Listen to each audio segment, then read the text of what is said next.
A can do a work in 12 days and B can do the same work in 16 days. If they work on it together for 4 days, then the fraction of the work that is left is A एक काम को 12 दिन में कर सकता है और B उसी काम को 16 दिन में कर सकता है। अगर वो एक साथ 4 दिन तक काम करते हैं तो कितना फ्रैक्शन ऑफ द वर्क बचेगा? हमें गिवन है कि A 12 दिन काम करता है और B 16 दिन काम करता है। सबसे पहले टोटल वर्क फाइंड कर लेते हैं। 12 और 16 का एलसीएम लेंगे जो कि आएगा 48। तो मान लेते हैं कि टोटल वर्क है 48 यूनिट्स। अब एफिशिएंसी फाइंड करते हैं। एक दिन में A 4 यूनिट काम करेगा क्योंकि टोटल वर्क 48 यूनिट्स है और 48 अपॉन 12 आ जाएगा 4। उसी तरह से B की एफिशिएंसी 3 यूनिट्स है, 48 अपॉन 16 3 होता है। अगर एक दिन में in one day A 4 units काम करता है और B 3 यूनिट्स काम करता है तो इन 4 डेज 4 दिन में A 16 यूनिट्स काम करेगा और B 12 यूनिट्स काम करेगा। अब कितना वर्क हो गया?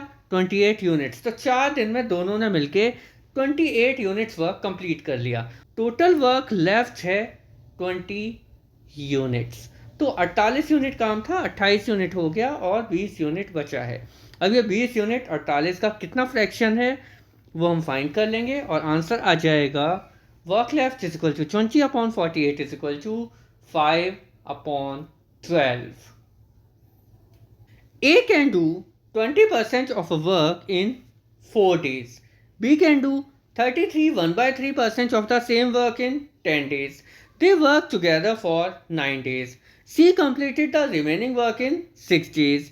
B and C together will complete the same work in A किसी काम के 20% को 4 दिन में पूरा करता है। B उसी काम के 33 1/3% काम को 10 दिन में पूरा करता है। वो दोनों मिलकर 9 दिन काम करते हैं। C बचे हुए काम को 6 दिन में कंप्लीट करता है, यानी कि A और B ने 9 दिन काम किया और जो काम बच गया उसे C 6 दिन में पूरा करता है। B and C together will complete the same work in B और C मिलकर उस काम को कितने दिन में पूरा कर सकते हैं? A किसी काम के 20% को 4 दिन में पूरा करता है, यानी कि वो कितना काम करता है? 1/5 वर्क करता है।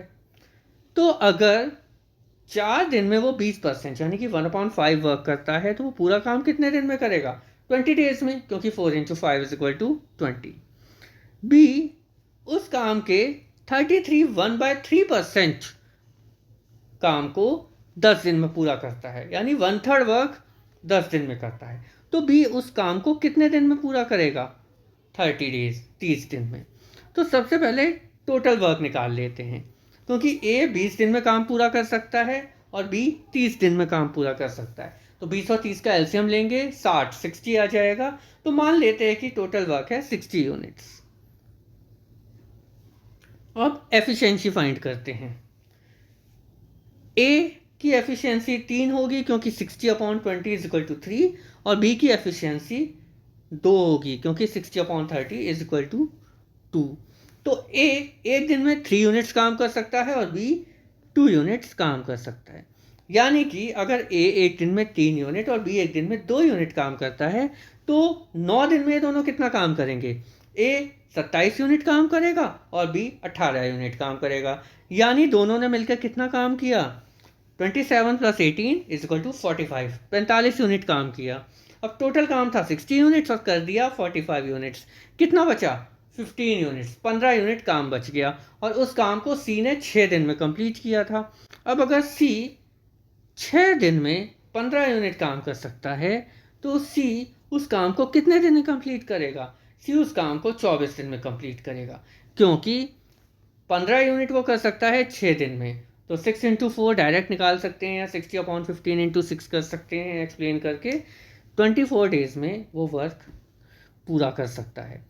अब यहाँ से C की एफिशिएंसी पता चल जाएगी 60/24 जो कि आ जाएगी 2.5 यूनिट्स, यानी एक दिन में C 2.5 यूनिट्स काम कर सकता है। अब B और C मिलके कितना काम कर सकते हैं? बी और सी मिलके एक दिन में 4.5 यूनिट्स वर्क कर सकते हैं। तो अब टोटल वर्क 60 यूनिट्स है और बी एंड सी एक दिन में 4.5 यूनिट्स वर्क कर सकते हैं। तो बी एंड सी मिलकर उस काम को कितने दिन में पूरा करेंगे? नंबर ऑफ डेज निकाल लेंगे, 60 अपॉन 4.5 सॉल्व करेंगे, we will get 13 1 upon 3। A and B together can complete a piece of work in 15 days. B and C together can do it in 24 days. If A is twice as good a workman as C, then in how many days can B alone complete the work?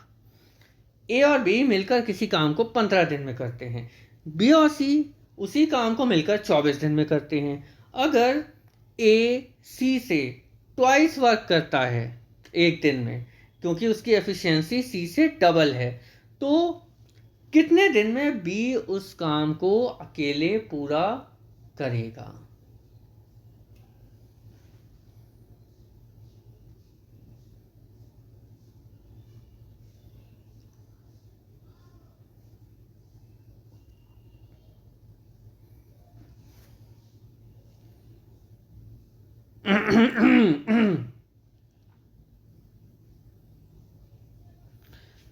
ए और B मिलकर किसी काम को 15 दिन में पूरा करते हैं और बी और सी उसी काम को मिलकर 24 दिन में पूरा करते हैं। तो सबसे पहले टोटल वर्क निकाल लेते हैं।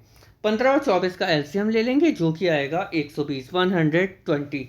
तो मान लेते हैं कि जो टोटल वर्क है वो 120 है।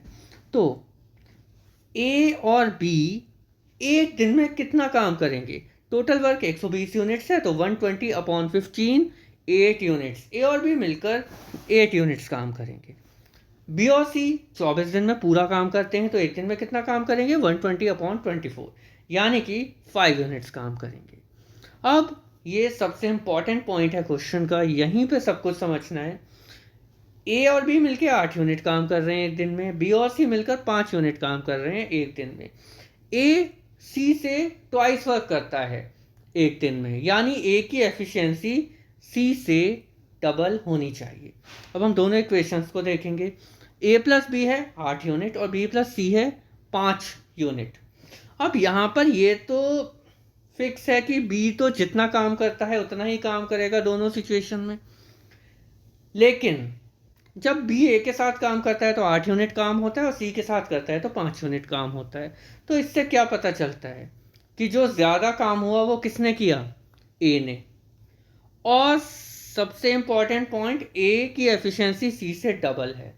तो पहले बी और सी अगर काम करते हैं तो 5 यूनिट काम कर रहे हैं और ए और बी 8 यूनिट काम कर रहे हैं, तो कितना काम ज़्यादा हो रहा है? 3 यूनिट। वो ज़्यादा काम कौन कर रहा है? ए।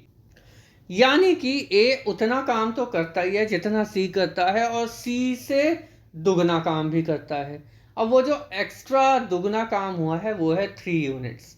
इसका मतलब हुआ कि ए की एफिशिएंसी सी से डबल है, तो 3 यूनिट वो एक्स्ट्रा काम कर रहा है। तो सी की एफिशिएंसी 3 है और ए की एफिशिएंसी 6 है, तभी वो 3 यूनिट ज़्यादा काम कर रहा है और सी से डबल काम कर रहा है। तो इस तरह से हमें तीनों की एफिशिएंसी पता चल जाती है इन दोनों इक्वेशन से। सी 3 यूनिट्स वर्क करता है एक दिन में, ए 6 यूनिट वर्क करता है और वैल्यू पुट करेंगे इक्वेशंस में तो पता चलता है बी 2 यूनिट वर्क करता है। अब नंबर ऑफ डेज निकालने हैं कि बी अकेले इस काम को कितने दिन में करेगा। 120 अपॉन 2 इक्वल टू 60 डेज। तो बी इस काम को अकेले 60 दिन में करेगा।